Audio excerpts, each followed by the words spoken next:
So today we're going to go over a little bit of lighting in Redshift, and we're going to keep things very, very simple today. And I'm going to try and demystify the process a little bit of what's actually making your lighting look good and what are the things you need to do to make it look good. So we're going to keep it very, very simple, and we're just going to make a render look real and make it pop and not overcomplicate it anymore. So first of all, let's get Redshift running. And before I go any further with anything, I will go over the model a little bit. So we kind of pop in here. You can see this is just a model of a PS5 controller. I got it off at Turbo Squid probably a couple of years ago now. And if we have a look at all of the maps here, like I've done absolutely nothing to the materials besides plug in what materials have came with the 3D model. So we have this main material for the body of the controller, and then there's this one, I think this is for maybe the triggers, and then this plastic for what the kind of plastic that goes around the icons. The IOR is on 1.33, and then there's this sort of gold material here that's for the ports underneath. But that's pretty much it. And we have a look here, and there's just kind of these different components. There's nothing crazy going on here. We're subdividing in the tag. But of course, before I do any lighting, I think it's quite important to mention that having an accurate 3D model is, of course, the first step to any render like this looking good and looking real. So that's why I advocate a lot of the time to just go and purchase 3D models, because it'll save you some time, unless you enjoy modeling.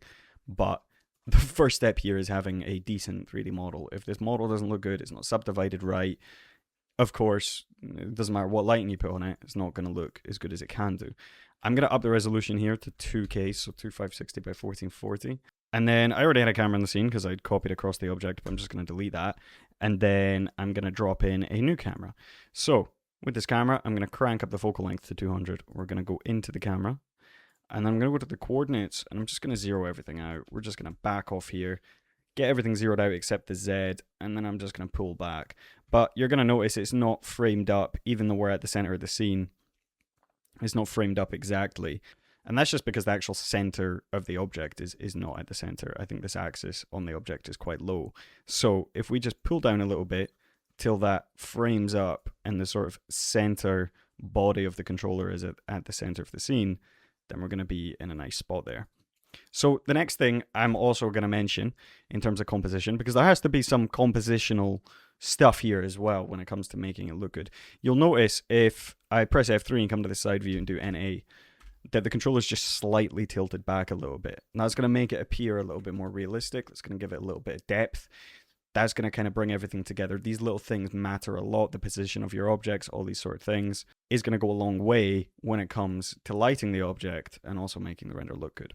And of course, I kind of cranked that focal length up naturally, but again, that's another really, really important part of the render, is lower focal lengths in 3D tend to not look as good as they do in real life. There is certainly times you can use them and make them look good, but generally, I would maybe crank it up a little bit. Even more so if you're newer to 3D and you're struggling to get your renders looking good for the first time. The next thing we're going to do is we're just going to drop in a dome light. Now, I want you to kind of determine this dome light and all dome lights that you use as a part of the environment. Of course they are, but I really want you to get it in your head. So if we go to the details here, I'm going to take every single slider down to 0 but the camera. So I'm going to keep it on the camera, but I'm going to take it out. And now you can see just immediately by putting in a dome light, we've gotten rid of that default lighting that comes in Redshift, and it's now blacked out our shadows, which is quite important because when it comes to controlling light, you're controlling shadows just as much. So if I come to the object now, you can see, of course, I could change that to any color I want, and it's just affecting the background. I'm going to come here, I'm going to determine this as the background. So it's the background. I'm going to turn it off in the viewport as well, because personally, I don't like when it makes everything super light gray. It's not very nice to look at. The next thing we're going to do is we're going to drop in a HDRI. So when it comes to the HDRIs, I don't think it massively matters what one you use. I'm just going to drop in any old HDRI, maybe this Modern Industrial 005 from Grayscale Gorilla Studio. I'm going to drop this in.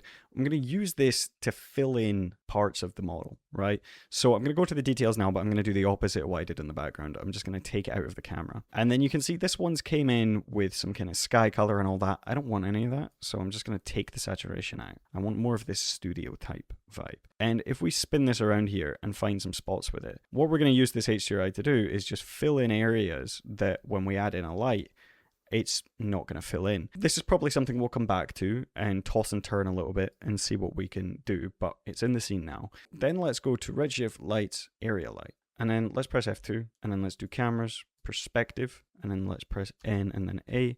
So now I've got this second view, and I can move about in light without changing where the camera is. So I'm going to right click on that animation tags, target. I'm going to target the controller. And then with this light, I'm just going to put it straight above the controller like that. Now I'm going to squash it in a little bit and just have it punching down at the controller just like that. And then you can see it's very, very strong right now. So let's bring it down to a power of 25.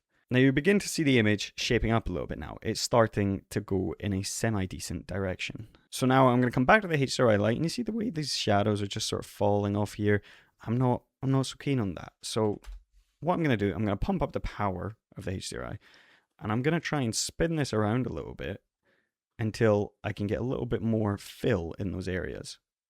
And sometimes it's good practice as well to just turn off the light again and then have a look at the HDRI. We can also spin this on its other axes here to change where that light is. If we're maybe wanting the light to hit a little bit more at the bottom and fill in those areas, we can rotate it all the way around. And then of course that light's going to beam down on the top. Now, I don't quite like how much that fills everything out, but maybe something a little bit like this works. Again, I kind of want both of these sides filled out. But if we can offset a lot of what we do with the lighting to the HDRI and forfeit that over to the HDRI, the render is going to go a long way because of it. Now, the next thing that's just important as the lighting is the camera. So I'm going to come back to the main view, and we're going to go to the camera now. We're going to take a look at this color correction tab, because the color correction is just like photography in real life. If you don't dial in this camera, you're kind of missing out a lot of the render. And there's going to be a bit of a magic strike happening right now, because it doesn't really matter how good your lighting is and all that sort of stuff. It can be quite hard to see how good the render is going to look if it doesn't have this punchy and dialed in look. But also, just like in real life, like I said, when you're taking photos, you need to dial in that exposure. You need the ISO at a good level. You need to get the balance right. So if I just enable this tone mapping, you're going to see we're immediately just going to bring the render back down. And that's super important. And honestly, this value, you don't really want to crank it to 0 every time. It depends on your render. Sometimes you might need it on 0. Sometimes it might all the way be up here. But what you just want to do is watch out for those blowouts. So for now, I'm just going to keep it around about 0.3. And then we've got the blacks. And what we can do with the blacks is we can use this to dial in a bit of contrast into the image. So by default, this is quite gray, this area, even though the material is really dark.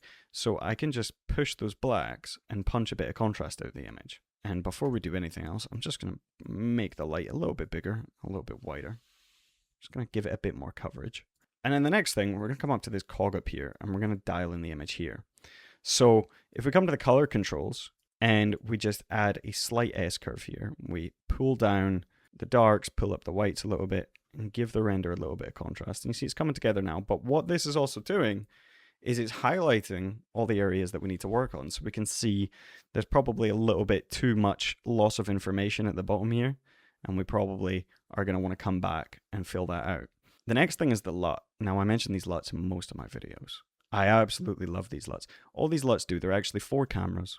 They're not mine, I didn't make them. I'll link to the forum where I got them below. But all they do is just add a little bit of crunch. And that's all you need from the LUT, is a little bit of crunch. So we add that LUT, and you're going to see by default it goes crazy. So usually I'm going to enable apply color management before LUT, and then I'm going to drop it down significantly. And you can see now that's pumped up the whites and stuff again, but if we turn it off, you can see these areas, it's really, really, really pumping up the highlights and the analog sticks, all that sort of stuff. So I'm going to come back to the camera now. I'm going to drop the highlights a little bit more. So there's always this sort of dance between everything, is between your lights, between your background, between your HDRI, between the LUT. And once you get all that set up, and usually your materials as well. But of course, I have the materials in a good spot. I didn't really want to go over that, but there's going to be this dance. You're going to be going back and forth between the curves, back to the highlights as you're working. The next thing, you'll notice that this background, we want it to be white, but we've lost a lot of that. The way, whether it's Redshift or Octane, the way to get that back usually is to just come to the intensity and just crank it up a little bit. So if I cranked it all the way up to 5, that's going to bring us back to a white background. Now, I don't actually know if I want it on white. I think I want it a little bit washed out. Because the controller itself is not a perfect white, I think I want to just dial this back down a little bit. But I don't want it as grey as it was. The only thing that would be left to do now is to just play with these lights and play with everything until we have a decent fill and the area looks good.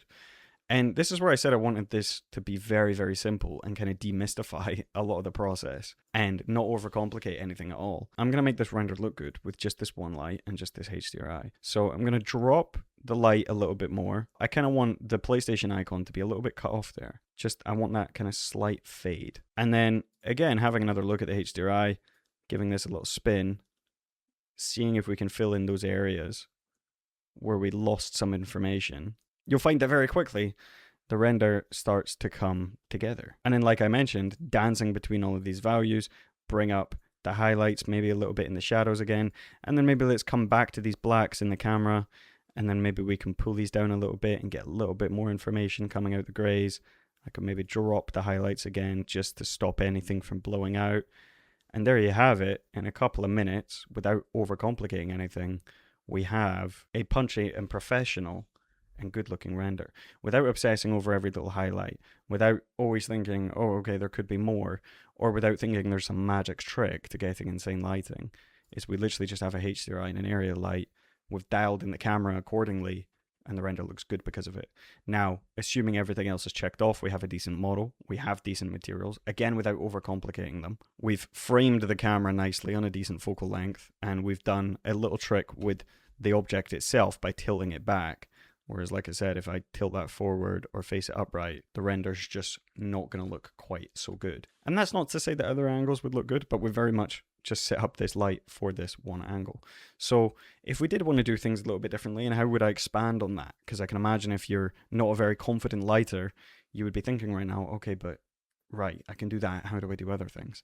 Well, that's kind of the caveat, right? Is there's nothing else you really have to do. It would just be putting in different lights and working with that while sustaining balance in the image. If I duplicate this light and I go for a setup with more than one light, and I just make it smaller and I push this off to the side, and I kind of concentrate on beaming the light from the left with this light. So I'm going to highlight the left side of the object, and then I'm just going to duplicate that light and do the same thing but push it off to the right. You can see how I can light things a little bit differently, but still sustain the core image. So then I could even bring back in this main light, but what I could do with this first light now, I'm actually just going to duplicate that again so I can keep it. But with this first light, I can make it really, really thin. I could push it right up close to the controller, and I could drop the power even more to 15, make it a touch smaller and a little bit wider. And let's go a little bit higher. What we just want to do is sustain, of course, the reflection there, but we could always do that with the HDRI as well. Maybe want this in an even lower power, 5, just so there's a little bit of information there. And then again, because the lights are different, is you might have to come and then play with, you can even mess with the exposure, so you can bring the exposure down a nudge, and then you can drop the highlights a little bit more, all that sort of stuff, going back and forth. The other thing as well is vignetting. So add vignetting to your renders, and just a little bit, I mean, with Redshift, you have to go quite high numbers to add a little bit.